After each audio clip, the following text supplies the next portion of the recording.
नमस्कार मित्रमैत्रिणींनो, आज दिवसभरामध्ये काय काय बातम्या घडल्या त्या पाहूया। सगळ्यात पहिली बातमी समोर आलेली आहे ती म्हणजे आरएसएसने बीजेपीवर पलटवार केलेला आहे। इंद्रेश कुमार असं म्हणालेले आहेत की अहंकाराने भाजपला 241 वर रोखलेला आहे। ते पुढे असं म्हणतात की रामाने सगळ्यांना न्याय केलेला आहे। बढाई मारणारे जे पक्ष असतात त्यांना रामाने पूर्ण सत्ता दिलेली नाही आहे। थोडक्यात त्यांना हे म्हणायचं आहे की भाजपचे सध्याचे जे काही कॅन्डिडेट्स आहेत, सध्याचे जे काही नेते आहेत ते बढाईखोर आहेत, अहंकारी आहेत। त्यानंतर दुसरी बातमी समोर येते ती म्हणजे लोकसभेचं पावसाळी अधिवेशन 22 जुलै ते 9 ऑगस्ट या दरम्यान लोकसभेचं पावसाळी अधिवेशन होणार आहे।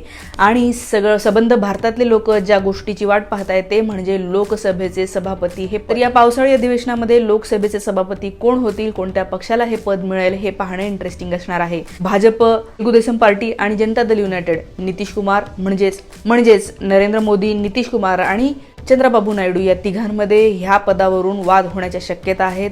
या तिन्ही पक्षांना असं वाटतंय की सभापती हे पद आपल्याकडे असावं। त्यानंतर वळूया पुढच्या बातमीकडे। पुढची बातमी आहे की आपले पंतप्रधान नरेंद्र मोदी हे इटलीला गेले आहेत G7 या समिटसाठी।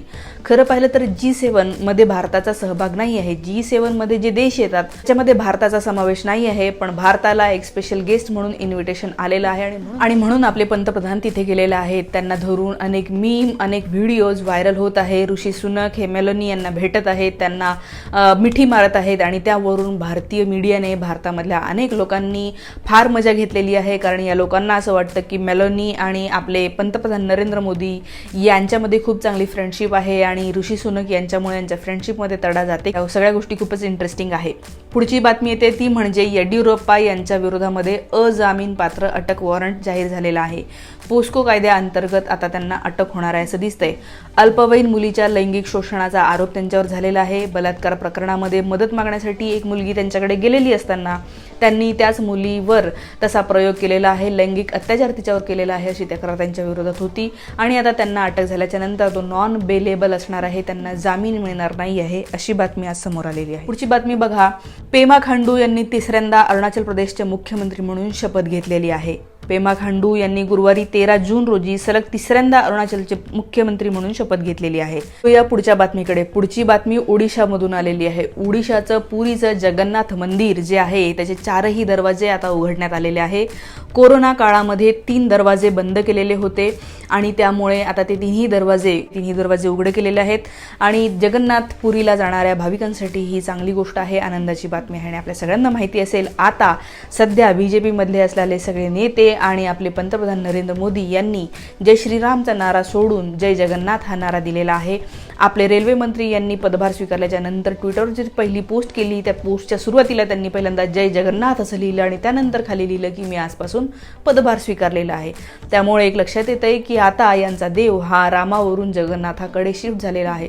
तसं पाहिलं तर सगळे देव हे सारखेच आहे, पण हे जे काही राजकारण आहे याने देशभरातल्या लोकांमध्ये संभ्रम निर्माण झालेला आहे, नक्कीच झालेला आहे। तुमच्या मनामध्ये सध्या संभ्रम असेल तर मला कमेंटमध्ये नक्की सांगा। पुढची बातमी महाराष्ट्रामधूनच आहे। अब्दुल सत्तारांची मंत्रिमंडळामधून हकालपट्टी करा अशी भाजपने मागणी केलेली आहे। भाजप आणि शिंदे गटामध्ये वादाची सध्या ठिणग्या पडत आहेत आणि त्यामध्ये आता शिंदे गटाचे नेते आणि राज्याचे अल्पसंख्याक विकास आणि पणन मंत्री अब्दुल सत्तार यांची मंत्रिमंडळामधून हकालपट्टी करावी अशी मागणी सिल्लोडचे भाजपचे शहराध्यक्ष कमलेश कटारिया यांनी केलेली आहे। आता पुढे काय होतंय हे पाहण्यासारखं असणार आहे। पुढची बातमी येते विराट कोहली आणि अनुष्का शर्मा यांच्याविषयी। आता अमेरिकेमध्येही विराट कोहली किती लोकप्रिय आहे हे पाहायला मिळतंय।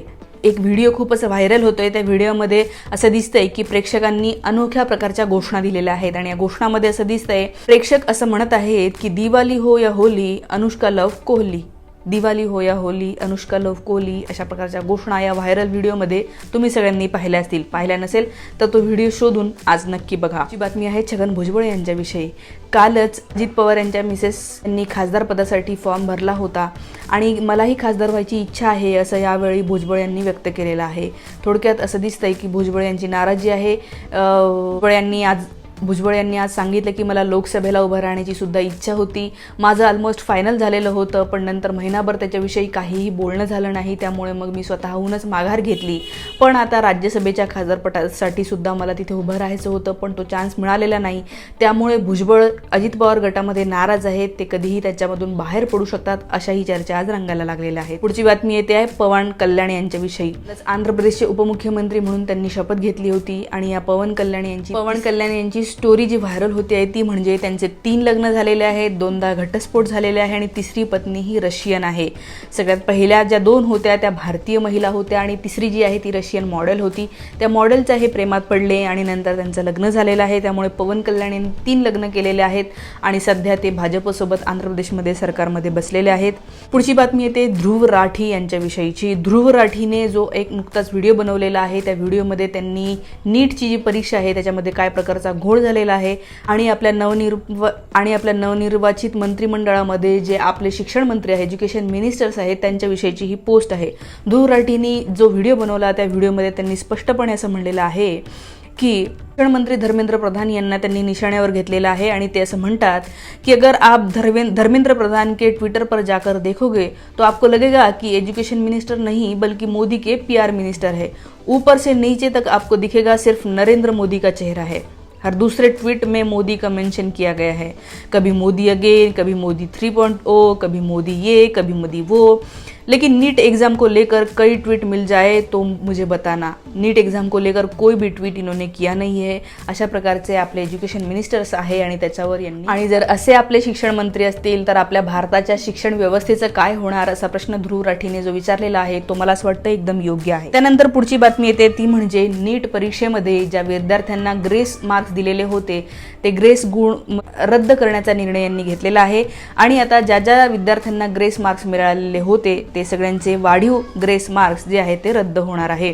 त्यानंतर या परीक्षेवर अजून जे आक्षेप नोंदवले गेले ते म्हणजे ही परीक्षा 5 मे रोजी झाली होती. देशभरामध्ये 4750 केंद्रावर 24 लाख उमेदवारांनी ही परीक्षा दिली होती. निकाल 14 जूनला लागणार होता, पण नॅशनल टेस्टिंग एजन्सीने 10 दिवस आधीच म्हणजे 4 तारखेला निकाल जाहीर केला, ज्या दिवशी लोकसभेच्या निवडणुकांचा निकाल जाहीर झाला. कुठेतरी या परीक्षेमध्ये मोठ्या प्रमाणावर घोळ केलेला होता. विद्यार्थ्यांनी जर काही आवाज उठवला तर तो आवाज या सगळ्या निवडणुकीच्या निकालाच्या धामधुमीमध्ये दाबला जावा म्हणूनही हा निकाल आधीच दिलेला असेल असं सगळ्यांचं म्हणणं आहे. आणि नीटनी NTA असं सांगितलेले कुठलाही घोळ झालेला नाही आहे, पण ज्या बातम्या समोर आलेल्या आहेत अनेक सेंटर्सवर जेव्हा तक्रारी नोंदवल्या गेल्या की पेपर बाहेर पडलेला आहे, काही लोकांना जसंच तसा पेपर मिळाला, काही लोकांनी कॉपी केली, अशा बातम्या ही परीक्षा झाली 5 मेला त्या दिवशी पुढे आलेल्या होत्या. त्यामुळे आता याचं नेमकं काय होणार आहे हे पाहण्यासारखं असणार आहे. आणि पुढची बातमी आहे नवनीत राणा. निकाल लागल्याच्या नंतर 10-12 दिवस ज्या गायब होत्या आज परत मीडिया समोर आलेल्या आहे आणि त्या असं म्हणतात की मला काही कळतच नाही आहे की मी का हरले. तर लोकांनी त्यांना उत्तर दिलेले की तुम्ही का हरले. तर एक व्यक्ती म्हणतोय सुजल्यावर कळतं शरद पवार साहेबांनी मारलंय कुठं. हा जो बॅनर कोल्हापूरमध्ये लागलेला होता तो फारच फनी आणि खूपच मजेशीर बॅनर होता. पुढची व्यक्ती म्हणते ते चरचर बोलत होती ना तू म्हणून हरलेली आहेस असे ती व्यक्ती म्हणते. मला असं वाटतं की बोलणं हा प्रॉब्लेम नसतो, पण तुम्ही काय प्रकारे घाणेरडं विद्वेषकारक बोलता आहात हे मॅटर करतं. पुढची व्यक्ती म्हणते तुमची जीभ जास्त चालते म्हणून लोकांनी तुम्हाला थांबवलं. मला असं वाटतं की जास्त नाही, तुमची जीभ जिकडे वळू नये तिकडे जाते म्हणून लोकांनी तुम्हाला थांबवलेलं आहे. पुढची कमेंट आहे भाजपमध्ये गेल्यामुळे एवढंही नाही समजत का. बरोबर आहे, तुम्ही का हरलात कारण की तुम्ही भाजपमध्ये गेलेला आहेत. ज्या दिवशी फॉर्म भरायचा होता त्याच्या आदल्या दिवशी तुम्ही भाजपमध्ये पक्षप्रवेश केलेला आहे. तुम्ही मोदी करायला लागला होता, तुम्ही आधी पवार करायचे. तर हा जो काही तुमचा दलबदलूपणा आहे तो लोकांना आवडला नाही. आणि दुसरी गोष्ट म्हणजे महाराष्ट्रामधल्या लोकांना मोदी नको होते. मोदींचा विरोध महाराष्ट्रामधल्या लोकांच्या मध्ये खूप मोठा आहे. भाजप विरोध या देशामध्ये या राज्यामध्ये खूप आहे आणि म्हणून तुम्ही हरलेला आहात मॅडम, समजून घ्या. पुढची बातमी आलेली आहे बलकवडी हे धरण तळाला गेलेलं आहे, त्यामुळे तिथली मंदिरं त्यांची अवशेष सापडली, अवशेष दिसायला लागलेली आहेत. त्यामुळे लोकांनी हे पाहण्यासाठी भाविकांनी गर्दी केलेली आहे. तर या होत्या आजच्या बातम्या. तुम्हाला काय वाटतंय, कसं वाटतंय कमेंट करून नक्की सांगा. Thank you so much.